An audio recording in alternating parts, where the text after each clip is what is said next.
everyone. This video is a very special book review. Every year during the month of July, I like to celebrate the birthdays of two very special people and do a book review in their honor if I can. The first person is Ida B. Wells-Barnett, and her birthday is July 16th. And the second person is Emmett Lewis Till, and his birthday is July 25th. So this book review in particular is going to be about Ida B. Wells-Barnett. And the title of the book I'm going to be reviewing is Ida B. the Queen: The Extraordinary Life and Legacy of Ida B. Wells. And it was written by Michelle Duster. Now, the reason that I chose a library book for this book review in particular is because I didn't have enough books on Ida B. Wells-Barnett in my collection. I have maybe 3 to 5 books about her, but I've already reviewed most of those books. So I wanted to choose a book that was published recently that had more information about her personal life and everything.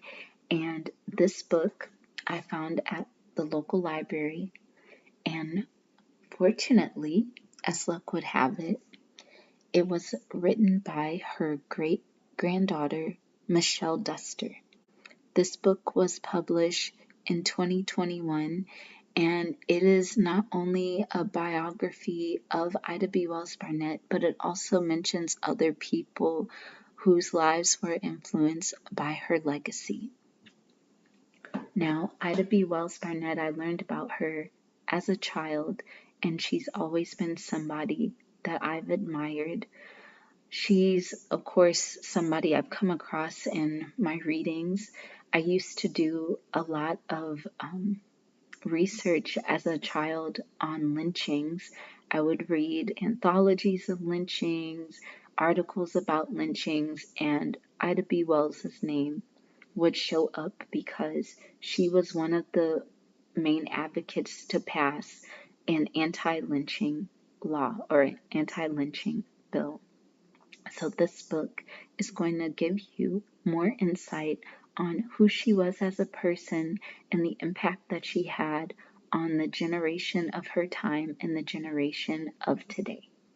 So before I get into my book review about her, I wanted to share with you a little bit about the author, Michelle Duster.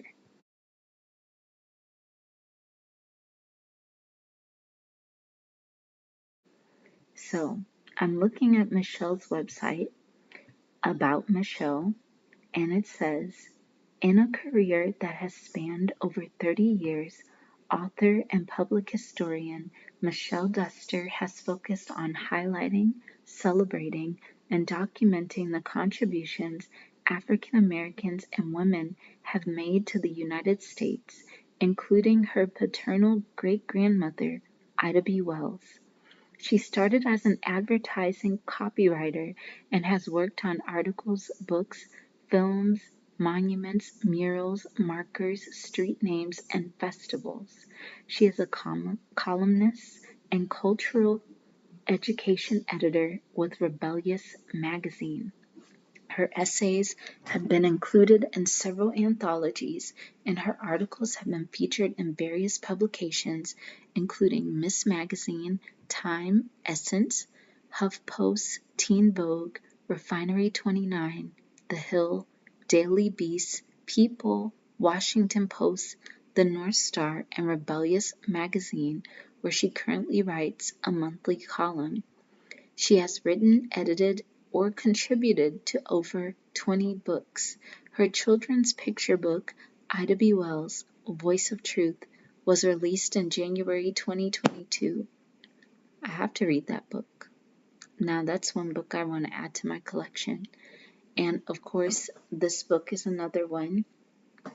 There's also a book coming out in 2025. There's about 2 of them where she's written about her great-grandmother Now, the books aren't specifically about her great-grandmother. It's an anthology of other people, but she contributed to those anthologies. She also consulted with the United States Mint on the design and wording of the Ida B. Wells Quarter, released in February 2025. What?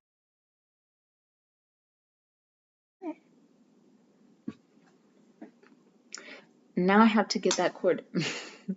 Every time I see something about Ida B. Wells, I never get a chance to get it. I remember they had a doll one year, maybe 2, 3 years ago at Target. I should have gotten that doll.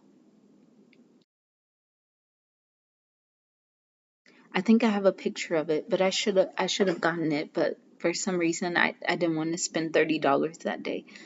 But anyway, which is part of the American Women Quarters program.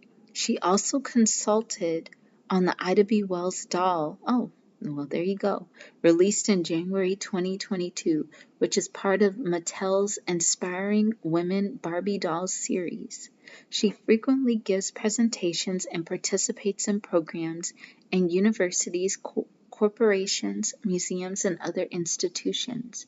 She has given hundreds of interviews for print, radio, and television outlets. In 2024, she was named a history maker, and her oral history interview will be added to the Library of Congress. She is a native Chicagoan who earned her BA in psychology from Dartmouth College and MA in media studies from the New School in New York City. She also completed an MFA coursework in film and video production at Columbia College Chicago. As a creative outlet, Michelle enjoys adult coloring books and designs beaded jewelry. Now, on her website, she also has her jewelry as well. There's workshops, there's programs, there's statements. She's a very interesting person. She also has on the site in 2022 a commentary on the passage of the Emmett Till anti-lynching bill or anti-lynching act that was passed in I want to say 2022. But yes, that is the author. So this book, if you're one that likes reading history but you're a very visual person, I feel that this book would be a wonderful book for you because it has lots of pictures, which is great. It has very nice artwork. It's vibrant. I love the energy. It gives a fresh take to history. So, in the first chapter, it talks about who was Ida B. Wells-Barnett. And I'm trying to see who the illustrator was. Hold on. The cover illustration is by Monica Ahanonu.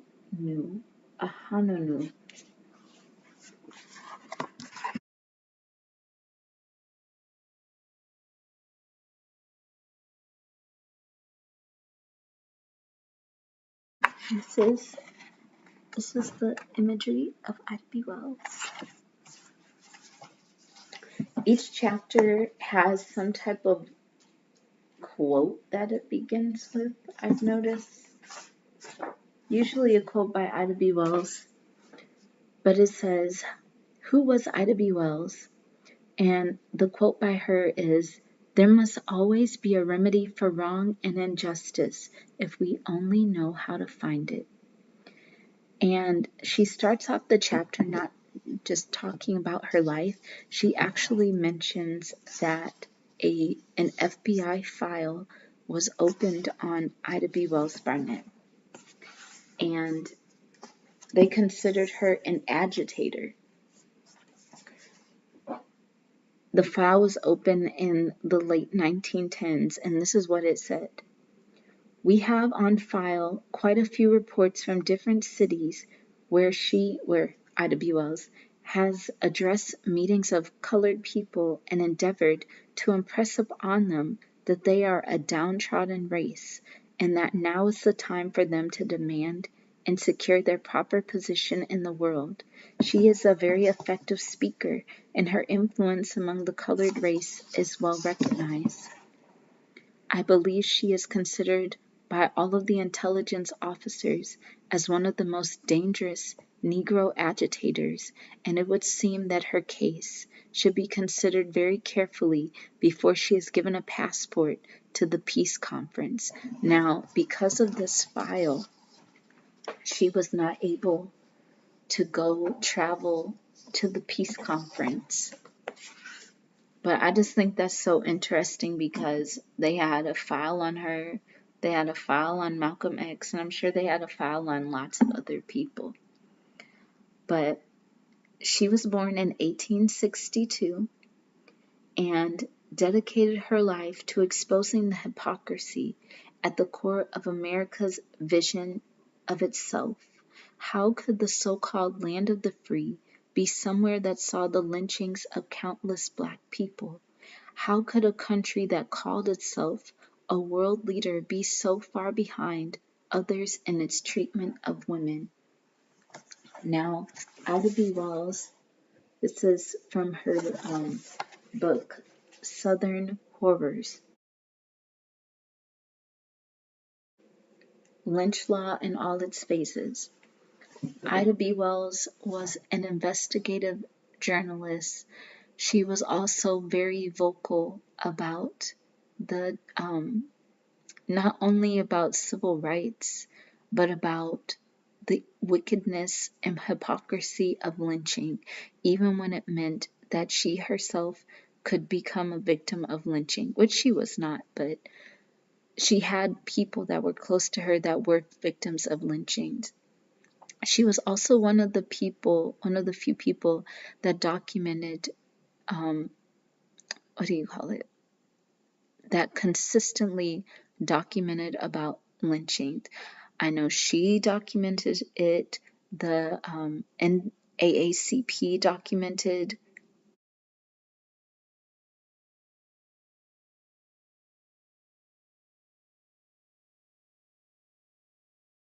lynchings, Tuskegee Institute, and I think a couple of other groups, but those three were like the top that kept track of lynchings that were going on and made commentary about it. Throughout her life, Ida accomplished an awe-inspiring set of achievements. She edited and co-owned newspapers at a time when Black people, and especially Black women, faced tremendous barriers. She wrote influential articles decrying the Jim Crow laws that enforce racial segregation. She led campaigns against the everyday violence that struck terror in the hearts of Black people around the country. While living in Memphis in 1892, at the age of 30, she urged African Americans to leave the town after a heinous unaliving of 3 Black men who'd been seized by a mob. I also liked in this book, they would mention her contemporaries and the people that she collaborated with. So one person was Frederick Douglass, who was much older than her, but they worked together. T. Thomas Fortune. I don't know how often she worked with Marcus Garvey. I don't know what their level of communication was, but they knew of each other. I don't think they ever met though, but they had the same type of ideas. And these people, they helped her to further her message. They,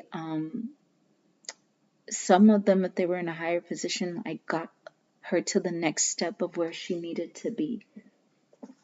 And it also mentions Mary Church Terrell. Ida worked alongside and often challenged the views of Douglass as well as those of her contemporaries. Along with W.E.B. Du Bois and Mary Church Terrell, Ida was one of the founders of the National Association for the Advancement of Colored People.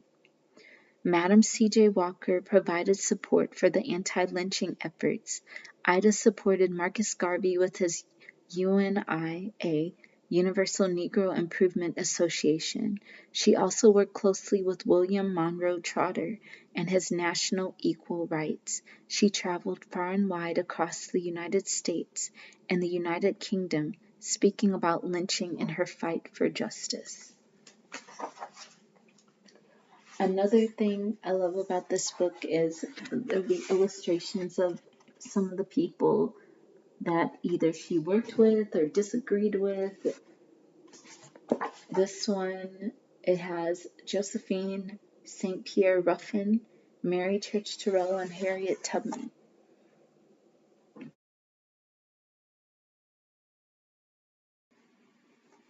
Hi everyone, I am back. I had to cut yesterday's video kind of short because I was getting really tired. I was getting very long-winded and I wasn't able to put together my thoughts. But today I have a little bit more energy and I will continue from where we left off, which was chapter 2. And in chapter 2, Michelle Duster talks about her early childhood and her early life as the great-granddaughter of Ida B. Wells-Barnett. And the title of chapter 2 is Who Ida Was to Me, the picture on the living room wall. So she says, I grew up on a tree-lined street with manicured lawns and flowers and a modest house on the south side of Chicago. Within a few years of my family moving there, the neighborhood gradually transformed from a predominantly white neighborhood to a predominantly black middle-class neighborhood with two-parent households of family members who worked as teachers, police officers, store clerks, factory workers, small business owners, bus drivers, and other positions in the public sector. My father, Donald, worked at the electric company, and my mother, Maxine, was an English teacher. My world consisted of my neighborhood friends, who were mostly boys. So she grew up during the time period of the 1960s and 1970s. This is a picture of her family. There's her dad, there's her mom, that's her, and her two brothers. She basically says that she spent most of her childhood with her friends, like most of us do. She said, I walked to my neighborhood school from kindergarten through 5th grade with either my brother or my friend who lived around the corner. At my predominantly black school with all black teachers, we sang both the Star-Spangled Banner and Lift Every Voice and Sing. There were pictures of black people along the borders of the classroom. And essentially, her childhood was a relatively normal childhood. She says, once I hit the 6th grade, my world became more expansive. My father was appointed to a position with Governor James R. Jim Thompson's cabinet and spent the weekdays in Springfield. My mother became more involved in organizations focused on racial equality and education. I sat at the table with her and helped stuff envelopes, check lists, and organize papers. Most things about my childhood seemed no different from those of everyone else around me, except that I was related to Ida B. Wells. She was my great-grandmother, my father's grandmother, and her picture was on our living room wall. And this right here is a picture of Michelle Duster with her grandmother. I think her father's mother, and her grandmother is the daughter of Ida B. Wells-Barnett, Alfreda. I can't remember, I guess Alfreda Barnett, I'm assuming. As I dreamed of international adventures, no. Okay, she talked about all of her interests, and she wanted to travel. She wanted to travel out of the country. A huge housing community, the Ida B. Wells homes in a different neighborhood, was named after my great-grandmother. My father would drive us past there at times and explain the meaning of our family legacy. At that age, I didn't grasp the magnitude of the honor. All I wanted to do was hang out with my friends. My father had no first-hand memory of his grandmother, as he was born a year after she died. 2 of his siblings were toddlers and the other 2 were not born, so the only immediate connection I had to Ida was through my grandmother Alfreda Barnett Duster and her sister Ida Barnett. By the time I got to high school, Ida's autobiography, which my grandmother edited and got published in 1970, had been out several years. That was her thing as far as I was concerned. I was too busy living my own life to pay close attention to what my grandmother did. So after that, reporters started coming to her house. Her whole life started to change. There were banquets in honor of her great-grandmother. She was inducted into Hall of Fame. There was buildings named after her. And she also mentions that they were taught to have their own identities and to not speak much about their relation to Ida B. Wells because they did not do any of her work. She did. People outside of our family tied their expectations of us to Ida more than was emphasized within our own family. Ida lived her life and I could live mine. I kind of understand where they're coming from, because sometimes you have a relative or an association. It doesn't even have to be a relative.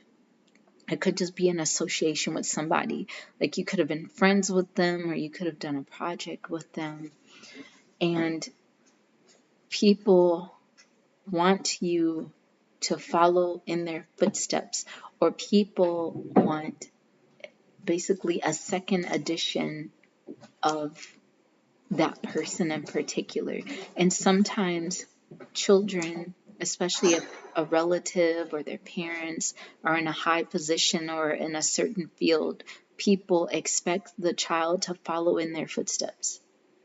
People expect the child to be as talented as their parent or their relative or whoever they're comparing themselves to. Essentially, you're living under the shadow of the person's glory. Now, I say shadow not in a bad way, because it could be an honor, especially if they did something great, like they're a great philanthropist. But other times, if they were a terrible person, then essentially it is like living beneath their shadow. You want to be your own individual. You want to express yourself in your own way. That's why I believe a lot of celebrities will hide their children, or they don't show their children, or they don't talk about their children, or if they have a kid, they're not going to share that they had a kid, just so the child will not only be protected, but also won't feel the pressure of living in their limelight. Another reason, even though she didn't mention it in here, that I think they didn't want her to have to let people know that she was related to Ida B. Wells-Barnett is because Ida B. Wells-Barnett did very prominent work that was very dangerous. So I believe maybe just her relation to her might make the family a target or so. Even though Ida had since passed, there's still very prominent families where if they find out you're connected to them, you could essentially be in danger. That's what I'm saying. So, she wanted to travel to France, and she begged her parents to let her go. Even though we definitely had modest means, my father scraped up the money for the trip. So at the age of 16, I had my first international experience and came back to Chicago almost fluent in French. Hold on, let me turn off this phone. We're not going to have any interruptions. While so many around me started dreaming of getting a stable 9-to-5 job, getting married, having children, and buying a house, I dreamed of traveling the world. All I wanted to do was see what was outside of Chicago, and I did. As a start, I went to Dartmouth College in Hanover, New Hampshire. So while she was at college, she continued to travel internationally. She worked at a retail job for a few months because she was trying to figure out her life. She said, all I could imagine regarding careers was that I wanted to tell stories, create images, make a difference in culture. And I had always been a good writer. I graduated without a job lined up, making a deal with my parents that I would research careers and figure out something to do with my life. I think that's pretty interesting because, and I hate to be like, I just gave my speech of living in the limelight of your ancestor, but Ida B. Wells-Barnett was a great writer. So I could see her being in that same field too.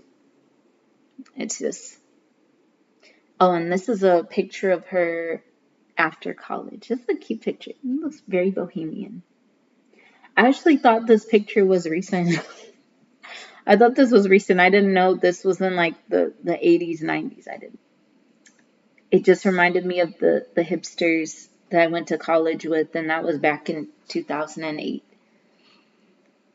So after her retail job, she went and became a copywriter in advertising. She put together what she thought was a portfolio and literally went to offices in person to find a job.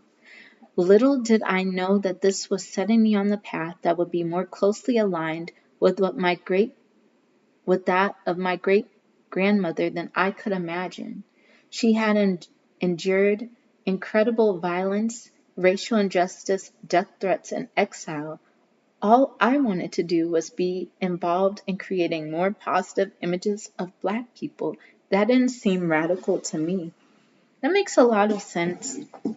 Like sometimes you'll have so many things that you are either talented at or want to do, but you don't know how to mesh them together. When I was a child, I wanted to be an artist. I wanted to be a writer. For a short time, I wanted to be a ballerina. I definitely knew I did not want to be a teacher. And strangely enough, I did teaching on and off in different after school programs and camps and all that for 10 years. So, but I was right. I never wanted to be a teacher. And I never wanted to be a veterinarian because I didn't like animals that much as a child. But even now, I still don't really know what type of career I like. I know I like organizing things. I like creating things. I like doing my art and writing. I love to learn. I love to read. I don't know what one job could combine all of those things together. So sometimes you either have to get multiple jobs, or you have to get a career where you're doing all of these tasks, or you just have to make up your own platform. Like you have to make it up. It might not exist, and you have to be the one that creates it. She worked for an all-Black agency for a while and began to learn about filmmaking techniques and started taking classes. While I was in film school, the pioneering director, William Greaves, was making the 1989 documentary Ida B. Wells, A Passion for Justice,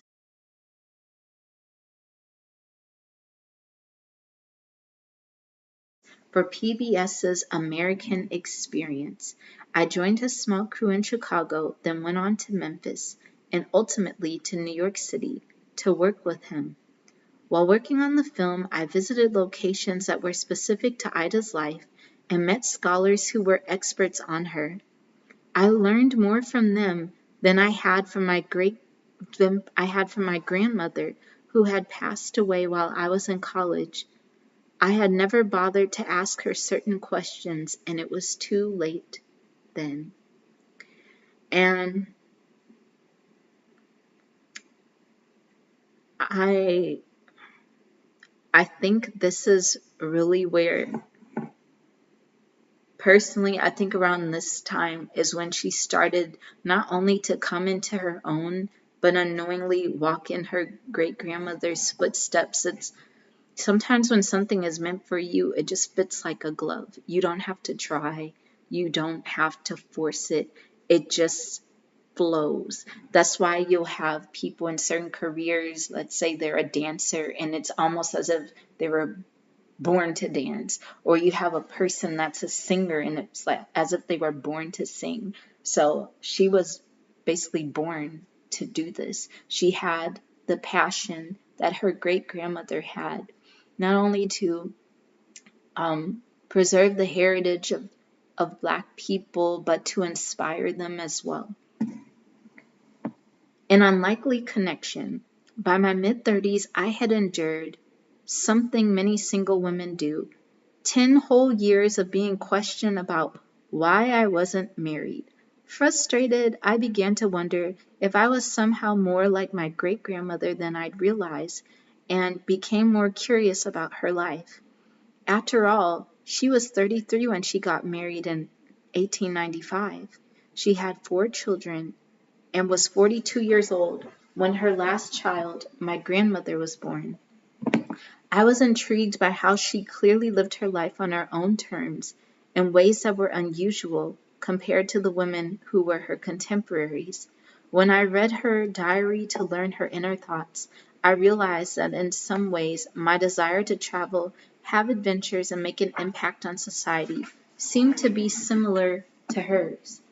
I may have felt like an outlier among my friends, but it seemed I had something in common with this woman. I was connected to 3 generations away who lived a whole century before me. So this is her, and this is William Greaves, the director. That's a very beautiful picture. I like this. I was drawn to and inspired by how she refused to make herself small. Even when others expected that of African American women, who were relegated to being second-class citizens in many respects. And so after years of wrestling with the idea of fitting in, both socially and career-wise, I accepted the fact that I was simply different than most people around me. I had been a bridesmaid more than a dozen times and still had no desire to get married. I decided to unapologetically live life on my own terms, which was more entrepreneurial and unconventional path, just like the one my great-grandmother followed. I resonated with that section because I'm going through that right now. I'm going through that right now. But I'll be 36 next month, so most people's tactics are, don't wait too late or else you won't be able to have kids and all of that stuff. But I'm not saying I don't want to be married. I'd like to be married. Statistically, I don't know if I would get married.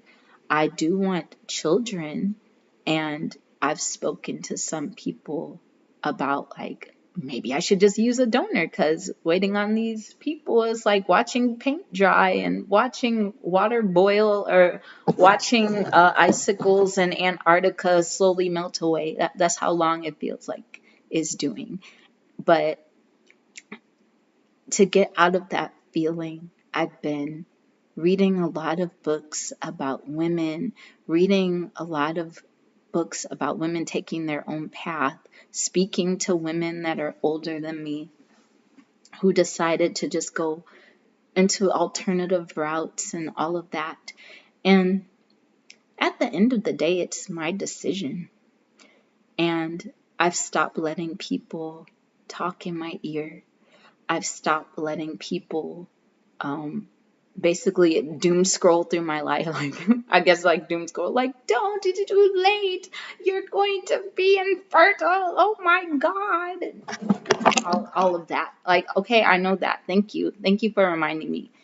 But I'm glad that she came to a point where she didn't force herself to do certain things, because in Ida B. Wells's time, it was probably worse now. If back then, if you were single, they'd be like, you are an old maid, you're a spinster. But I guess spinster and old maid, the terms now would be like, you hit the wall and you're childless. But people are taking their own titles, instead of being like spinster, you're like, I'm child free by choice, or I'm a single mother by choice, like SMBC, or I'm whatever. They just define their own lifestyles. And that's pretty cool. You have the choice to do that in this day and age. So I really resonated with that. She says, during my maturation from early adulthood to my 50s, I worked in both New York City and Chicago in advertising, marketing communications, event and concert production, and film production, always writing for someone else. During the Great Recession of 2008, my life came to a crossroads. I was one of millions who lost their job. In addition, the Ida B. Wells homes had been demolished to make way for a mixed-income community. The historian Paula Giddings' biography, Ida, A Sword Among Lions, Ida B. Wells and the Campaign Against Lynching, was published, and I had to decide my next move. I decided to write about my family and edited a book of my great-grandmother's writings. On behalf of my family, I contacted Mayor Richard M. Daley and asked that the city do something to honor my great-grandmother as a woman. My argument was that she was a woman, not a building, and she should be remembered. My grandmother's generation is gone. My father's generation is leaving us. I looked up one day and realized that getting these stories into the world is up to my generation and beyond. Now my brothers, cousins, and I are keepers of the flame, and I intend to do everything possible to make sure that my great-grandmother and other Black women who made this country what it is will have their stories told. So she had a street named after her in Chicago. She had a museum in her hometown of Holly Springs, Mississippi. There was a highway. Let me see. They have a signage on Highway 78 to indicate the museum.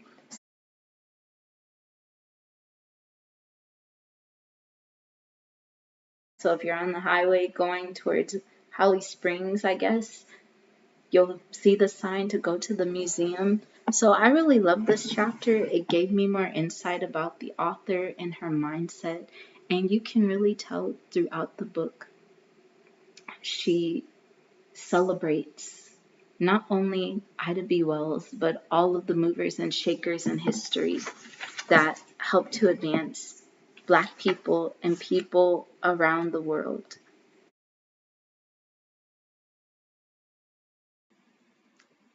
One thing that I wanted to share with you about this book is that it is not in a specific chronological order. So if you're used to reading a book about a person's life and you have chapter 1, they were born, chapter 2, this is their childhood, chapter 3, this is their teen years, this book isn't laid out like that. What the author does, I feel, is almost like a hopscotch, but it's not an unnecessary hopscotch. It's actually very interesting. She'll focus on a major event in Ida B. Wells' life or something that she did that was of great importance, and at the same time, she'll incorporate how the impact of that event and what Ida did is making waves in this modern day. So she incorporates stories of people from Ida B. Wells' time, before her time and people of the modern day. So, chapter 3, after I finished chapter 2, which was about the author, I expected to go straight into Ida B. Wells's childhood, but instead it focused on her Negro Fellowship League, which was this neighborhood center that she had made, or I think along with others, and it was designed to house Black migrants who were coming to Chicago that needed a place to stay.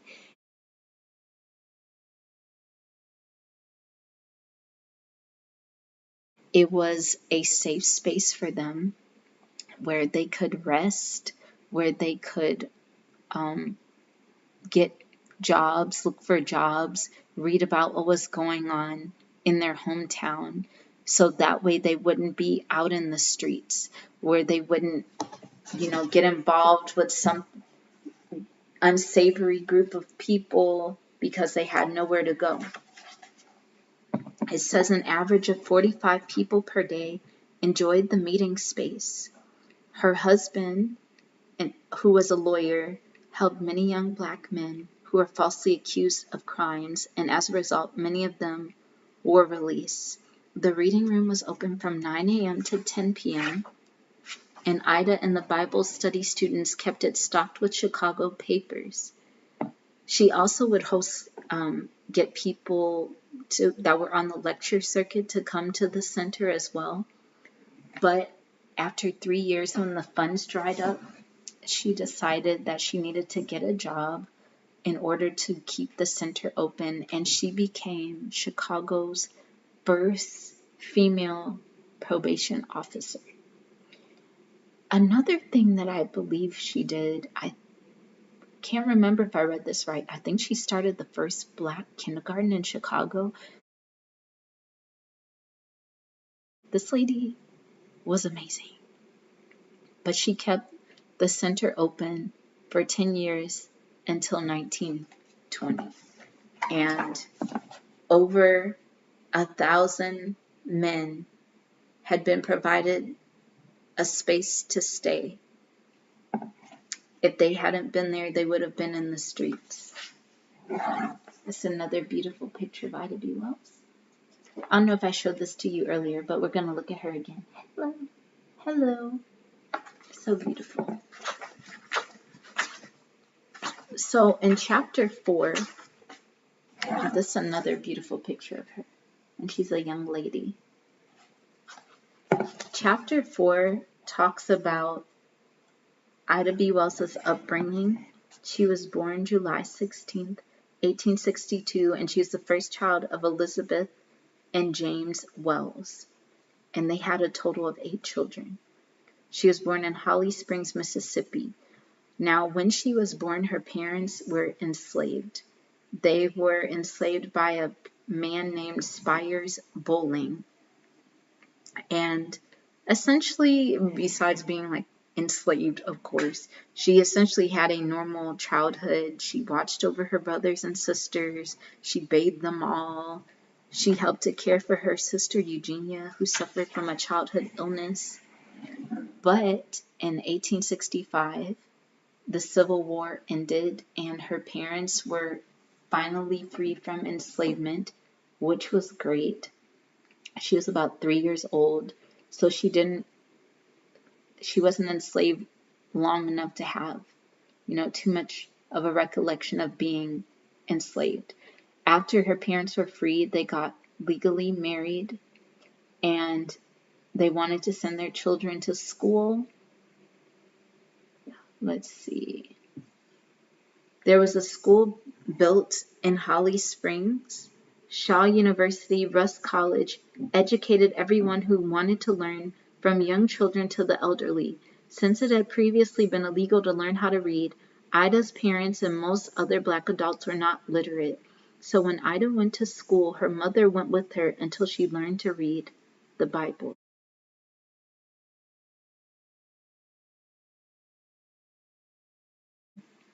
Her father worked in a carpentry shop of his former enslaver, as a paid employee. Now, some people are like, well, why didn't they just leave? I'm just like, well, some Black people did leave after they were freed from enslavement, and others stayed. Others either stayed as paid employees, or others stayed because they were too afraid to leave because they didn't know what would happen to them if they had left. Like, this was the only life that they knew. They didn't know what was out there. So her father and them, I'm assuming, stayed, but they were getting paid. As free people, James and Elizabeth were able to come and go as they pleased, traveling on trains for picnics and holidays, planning and making their own decisions about the future. And so as a result of this, after enslavement, those different hate groups started, the Klan and all of that. So Ida was having an okay childhood, minus the racism. If you exclude the racism and the terrorism and stuff, it was a pretty good childhood after the Civil War ended. However, one major event that altered the course of her life happened when she was 16 years old. And she was at her grandmother Peggy's farm, and she learned that her father and mother had passed away from yellow fever 24 hours of each other.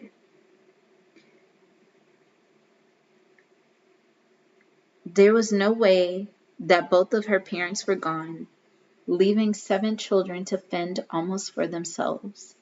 But she did not have the luxury to spend much time mourning.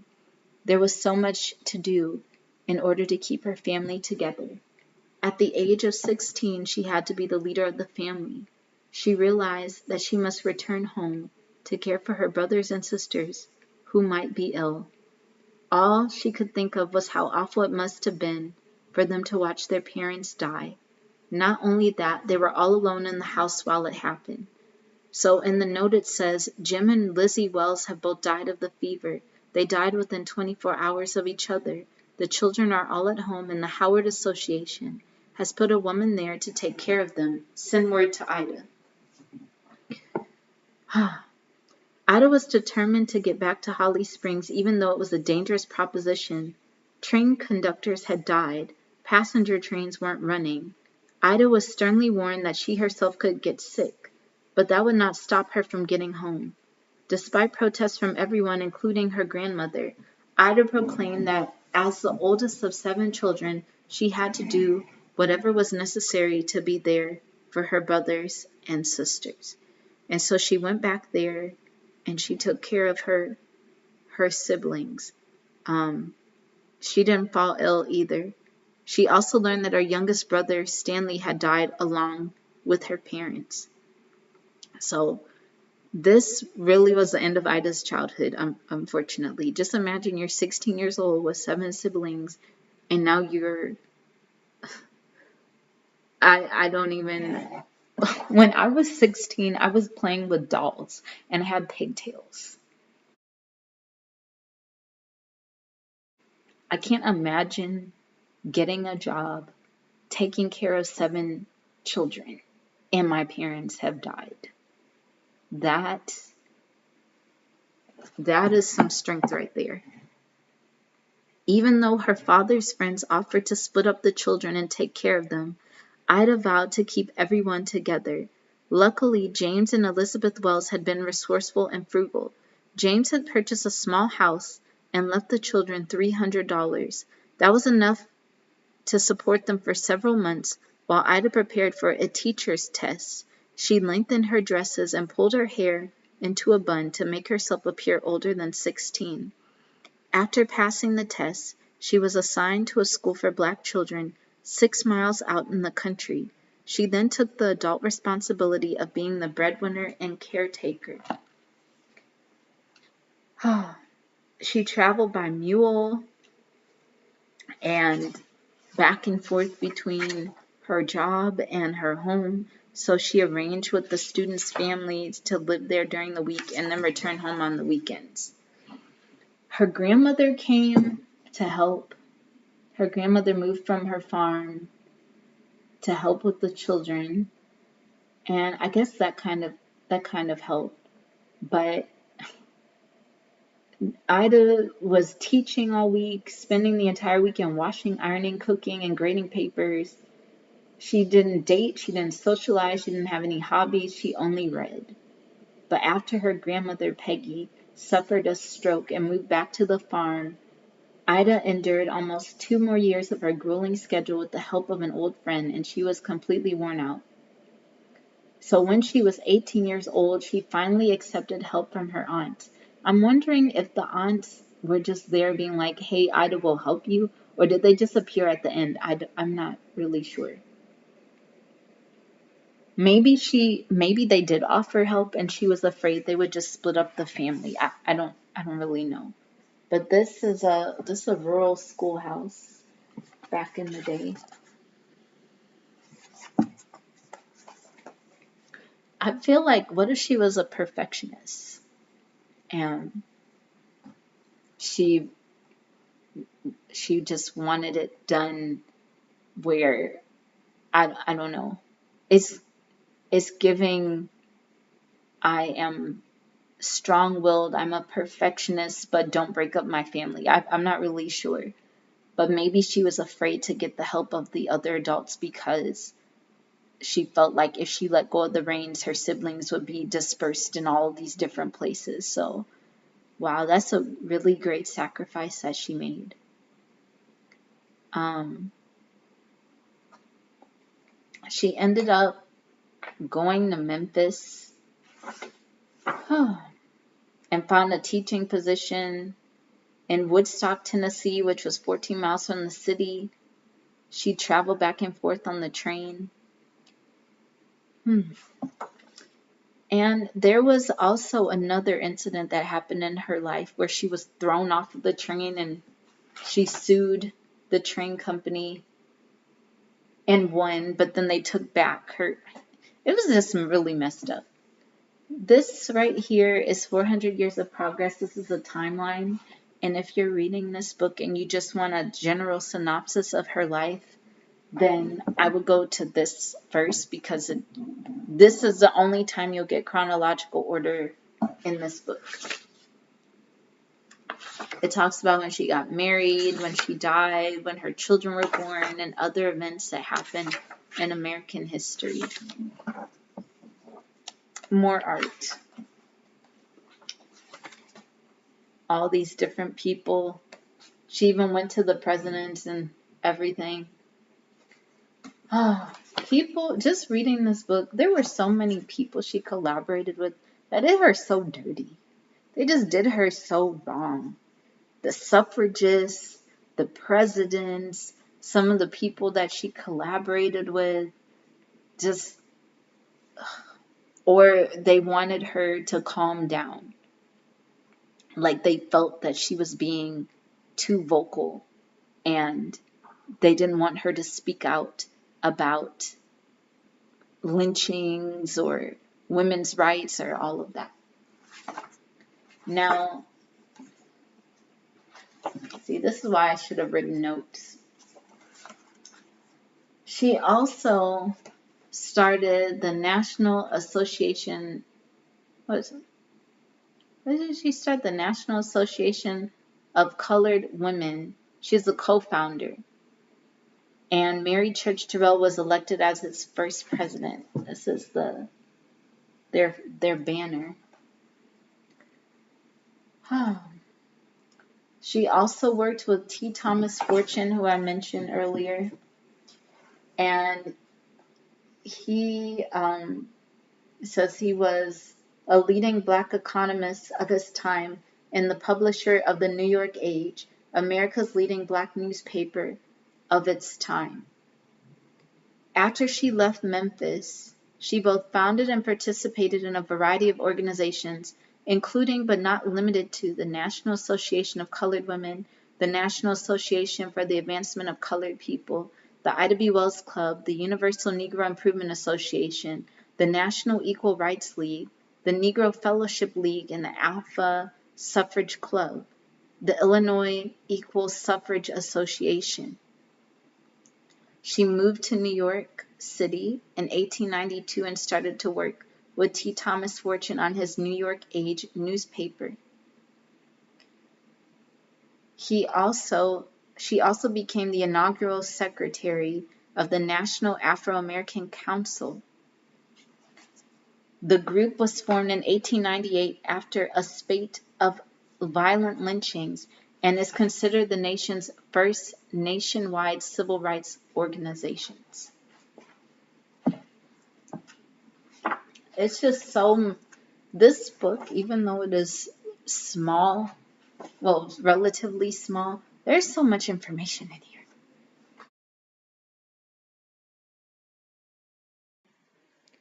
So one thing that I realized I wasn't able to fit into this video is Ida B. Wells' contribution to exposing the hypocrisy of America when it came to lynching.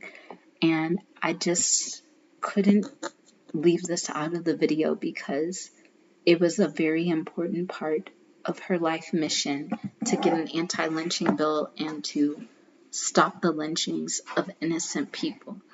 This is in chapter 6, A Powerful Legacy, and you don't get to her work with the lynching until later on in the chapter, which was called Taking Control of Our Narrative. When Ida wrote about the realities of her friends being lynched, because there's another chapter in this book where it spoke about her 3 friends who were businessmen and they had been lynched in Memphis. She was countering false narratives about Black people.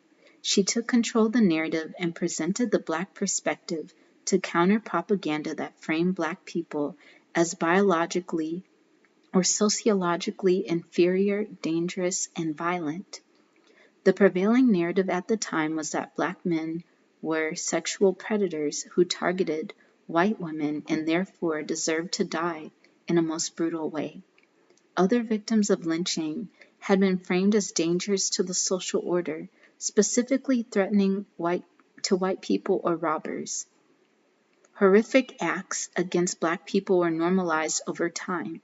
Torture, collecting their teeth and bones as souvenirs, or even burning them alive for the enjoyment of spectators. Now, lynching was something I was obsessed about reading as a child. I read so many articles and books on lynching, and to this day, when I think of lynching, I don't even think of a rope, I just think of burning.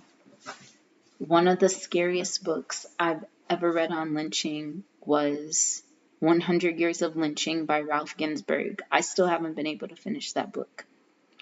I bought 3 copies of that book and each copy disappeared except the final one that I bought. And it was just newspaper articles, but the descriptions were so graphic and so horrific and so overwhelming that you can't believe people would go to that level of atrocity and then carry on with their day. That's insane. But most of the lynchings were sparked by, oh, he assaulted her, or they stole this. But some lynchings were started by, if a Black person was successful in business. There was one man who was lynched for saying good morning. There was one person that was lynched because they couldn't find the other person that they were trying to lynch. One of the worst lynchings, or 2 of the worst lynchings I've ever read, were Sam House, I don't know if it's House or Holt, Sam House and Mary Turner. Those were 2 of the worst lynchings I've ever read in my life. At the top of the scale. So Ida B. Wells' research and commentary really highlighted how America would be talking trash about other nations, but not focusing on what was going on in their own backyard that their children were doing to their other children. Ida investigated these atrocities with the goal of humanizing their victims. Time and time again, she found that the victims were misidentified scapegoats, targeted to be punished for a crime that was committed by someone else, or swept up in an act of terror intended to institute social control over unwanted Black communities and neighbors. When Ida wrote articles in the Free Speech about the lynching of the 3 grocers, which were her friends, she highlighted how the murder's implication of violence against any Black person at any time kept the surrounding community terrorized and economically disenfranchised for a generation. There was something in here about the East St. Louis race riots. And if you've never been to St. Louis, where I am, East St. Louis is right across the bridge. This is right across the bridge. I don't really go there because some parts are very scary looking. Not saying that bad stuff happened there. It's just empty. But I guess because of the energy of the ancestors being slaughtered unnecessarily still holds true over there. There's also the Cahokia Mounds over in that way too.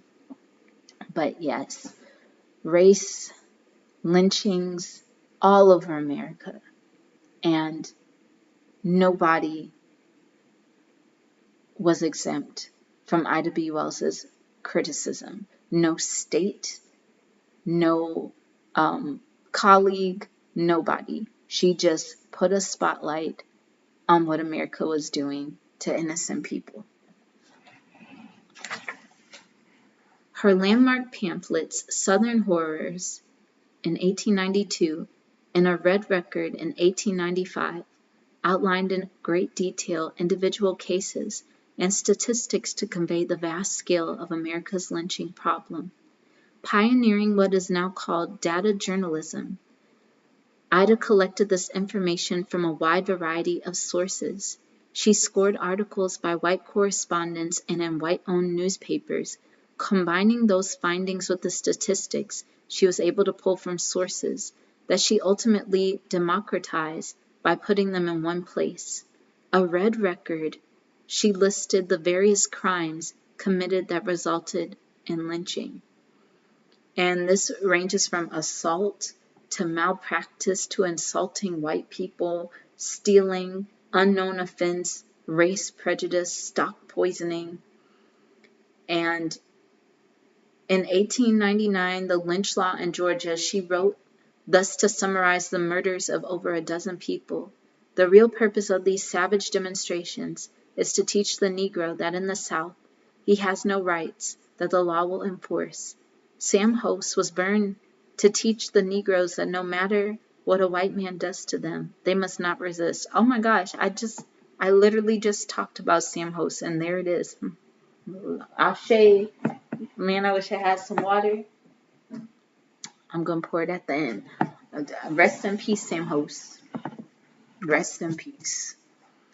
A year later in 1900, she wrote Mob Rule in New Orleans, which chronicled the widespread mob violence inflicted on the Black community and the horrible demise of Robert Charles, who was murdered in retaliation for defending himself against a police officer. I'm wondering if my great-grandmother, Lavinia, I'm wondering if she moved to St. Louis in the 20s as a result of the Great Migration.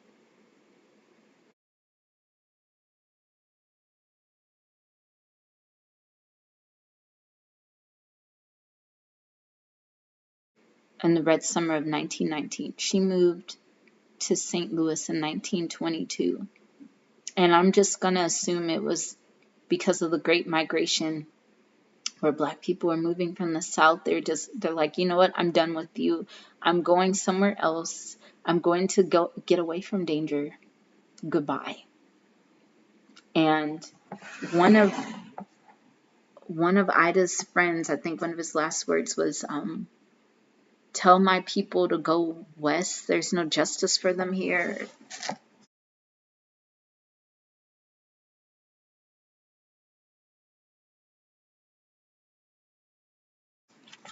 It's something. But this is Lynch Law in Georgia.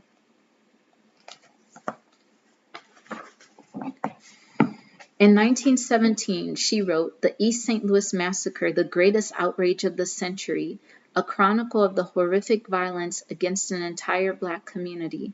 She also outlined oft overlooked tensions that existed in the American North, where the first waves of the Great Migration tested the Union States' full belief in their cause.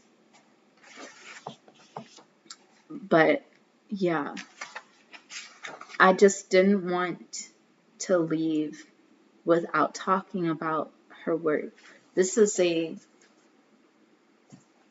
memorial marker for her 3 friends that were lynched in Memphis. In the back of the book, there's her house on Dr. Martin Luther King Drive in Chicago. There's the highway, her highway to the museum. Here's a United States Post Office named after her. Hey, I see you. Go, Ida. Ooh, this is beautiful. This is her desk. This is her writing desk. This is a beautiful desk. It says that it was in the Dusab Museum, and I'm going to be going to Chicago soon, so I'm going to go there and see if it's still there. That's her house, or museum. No, not house. That's a museum. This is a family. But yes, that's all I wanted to share. So back to the video.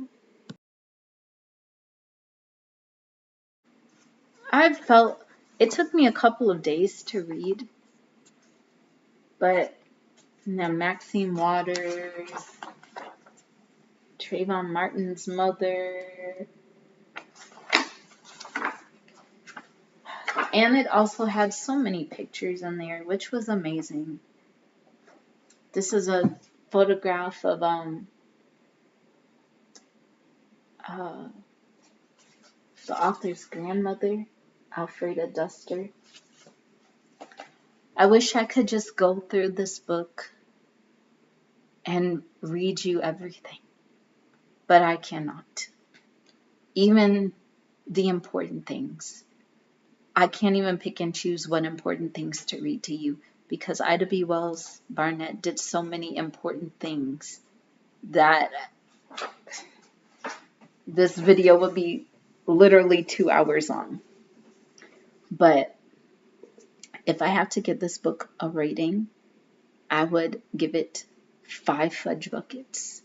If I could give it 6 fudge buckets, I would if I went up to 6. But since I go up to 5, I'm going to give it 5. It was excellent. It was well written. It was informative. It had wonderful pictures. It flowed. It was just visually interesting, mentally interesting. It also showed the human side. I mean, Ida B. Wells was human, but it took her from just being this very big historical figure to being a woman who, despite all the odds, she succeeded when other people would have broken down, had a nervous breakdown, or jumped off of a cliff. She went and did investigative journalism, suing people, protests, FBI files, raising 7 children that weren't her own when she was only a teenager, helping people, saving their lives from lynchings and homelessness, inspiring Black people to stand up for themselves and to fight for their rights. This lady did so much in her lifetime that people could barely, like most people would only do a fraction of what she did in her brief lifetime. Very amazing woman. So happy birthday to Ida B. Wells Barnett. May she rest in peace. Always remember her legacy. Get this book. It is wonderful. And also make sure you get her daughter's autobiography on her, the one by Alfreda Duster. So talk to you later, everyone, and happy reading.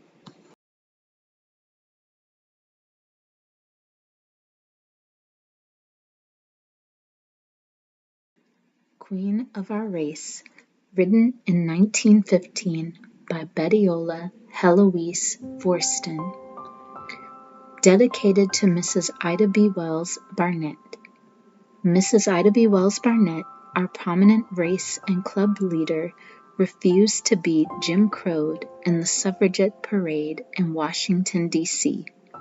Being a delegate from the Illinois suffragette movement, Mrs. Barnett protested against any such laws and was given her place with the Illinois suffragettes. It was these facts that gave the inspiration to the writer for the following poem, Queen of Our Race. Side by side with the whites she walked, step after step, the Southerners balked, but Illinois, fond of order and grace, stuck to the black queen of our race. Mile after mile the throng moved on. Soon there was heard a familiar song. Right about face and give her space, and its echo reach the queen of our race. Today the grand old march is o'er. There are many white women sore because of their prejudice to trace the dignity of the queen of our race. Still in their minds there is a thought, and deep in their hearts a lesson taught, not to worry oneself about another's place. Thus victory is won for the queen of our race. 'Tis true they're able at this age to bar, but justice will soon send the doors ajar, and sit the black and whites face to face. There will be seen the queen of our race.